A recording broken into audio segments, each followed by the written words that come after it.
राधे राधे सभी भक्तों को। आज हम कार्तिक अध्याय 13 पढ़ेंगे।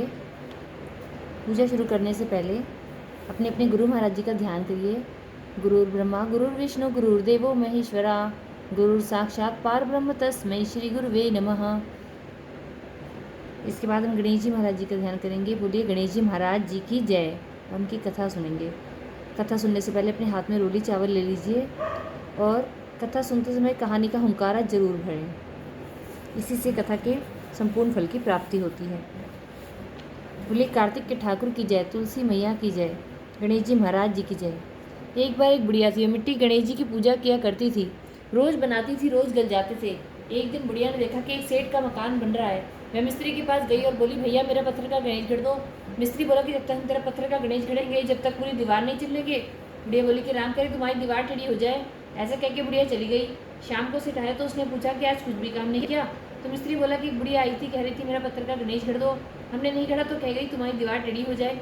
तब से दीवार टेढ़ी हो जाती है, ढानी पड़ती है। सेठ ने बुढ़िया को बुलवाया, कहा कि हम तुम्हारे सोने के गणेश जी गढ़वा देंगे, तुम हमारी दीवार सीधी करा दो। सेठ ने बुढ़िया को सोने के गणेश जी गढ़वा दिए। उसकी दीवार सीधी हो गई। जैसे सेठ के बेड़े काम सीधे करे ऐसे हम सब के करना, कहते सुनते हुंकारा भरने वालों के करना। बोलिए गणेश जी महाराज की जय। कार्तिक महात्म अध्याय 13। नारद जी बोले, भगवान विष्णु और राक्षसों के बीच भयानक युद्ध होने लगा। दोनों ओर से छूटे हुए बाणों से सारा आकाश ढक गया। विष्णु भगवान ने अपने बाणों से जलंधर के छत्र, धनुष और घोड़े को काट डाला। फिर उसकी छाती में बाण से प्रहार किया।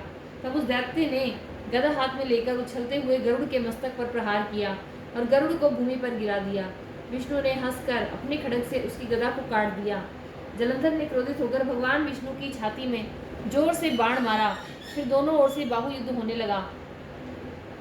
दोनों ही हाथों से, घूंसों से पृथ्वी पर एक दूसरे को पटकते हुए युद्ध करने लगे। दोनों में बहुत समय तक अलौकिक युद्ध होता रहा। तब प्रभुता संपन्न विष्णु जी अत्यंत गंभीर वाणी में जलंधर से बोले कि हे दैत्य राज, मैं तेरे पराक्रम से प्रसन्न हूँ, तू वर मांग, जो कुछ भी तेरे मन में हो वह मांग ले।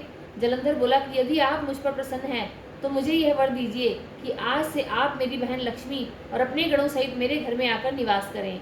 भगवान विष्णु ने कहा कि ऐसा ही होगा। ऐसा कहकर वे सब देवताओं सहित लक्ष्मी के साथ जलंधर के नगर में गए। जलंधर ने देवताओं के पास जो रत्न थे उनके रखने का अधिकार दैत्यों को दे दिया।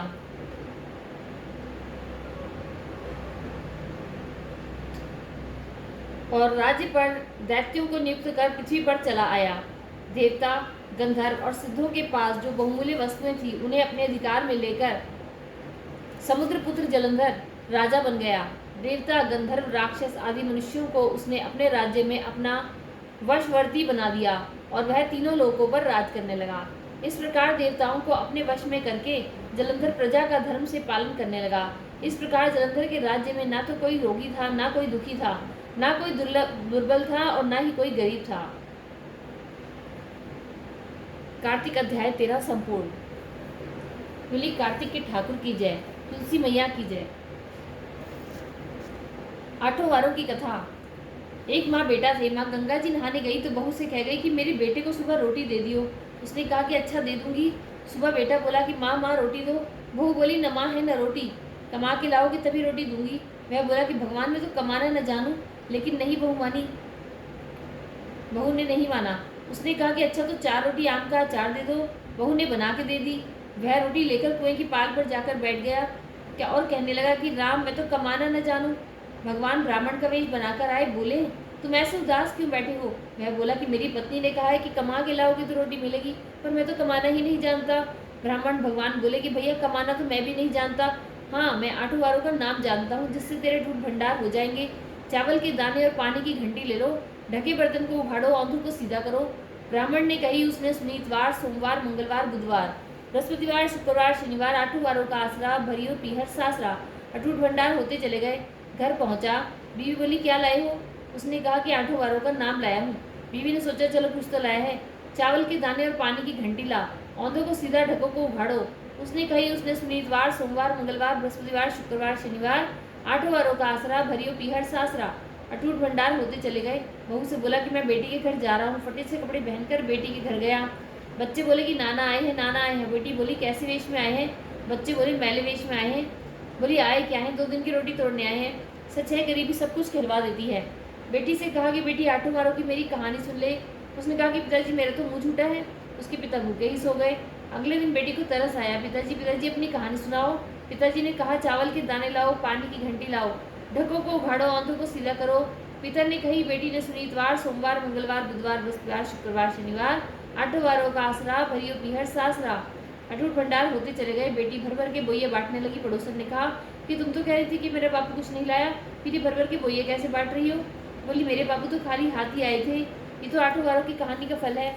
वह बोली कि अपने बापू से हमको भी कहानी सुनवा दोगी? उसने पिताजी से कहा तो वह बोला कि आज तो मेरा मुँह झूठा है, कल सुना दूंगा। अगले दिन उसके बाप ने पड़ोसन को 8 वारों की कहानी सुनाई। उसके भी खूब अटूट भंडार हो गए। जैसे उस ब्राह्मण के 8 वारों की कहानी से सबके अटूट भंडार भर गए। कहते सुनते हुंकारा भरने वालों के भरे, हमारे भरे, हमारे परिवार के भरे। बोलो कार्तिक के ठाकुर की जय, तुलसी मैया की जय।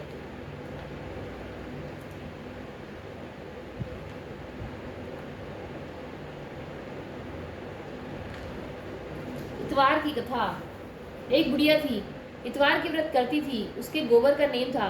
गोबर से चूल्हा लीप के तब रोटी बना के खाती थी। पड़ोसन की गऊ थी, उसकी यहाँ से गोबर लाती थी। एक दिन पड़ोसन ने गऊ अंदर बांध ली। बुढ़िया को न गोबर मिला, न करा, न खाया। भूखी पड़ी रही। सपने में सूर्य नारायण दिखे। बोले बुढ़िया माई तू भूखी क्यों पड़ी है? बोली बुढ़िया माई बोली कि मुझे तो गोबर का नेम है बेटा। चूल्हा गोबर से लीप के रोटी बनाऊँ, न गोबर मिला, न लीपा, न खाया।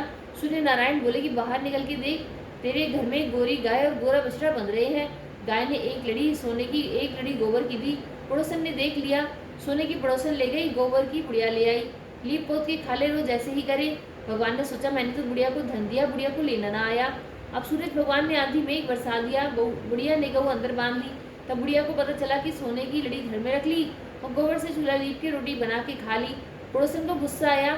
उसने राजा से शिकायत की कि बुढ़िया की गऊ तो सोना हकती है, ऐसी गऊ तो राजा महाराजा के यहाँ होनी चाहिए। राजा ने नौकर भेजकर गऊ मंगा ली।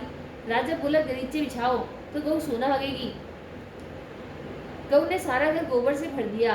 राजा ने बुढ़िया को बुलवाया। राजा बोला कि तेरे घर तो सोना हगे, हमारा घर गोबर से भर दिया।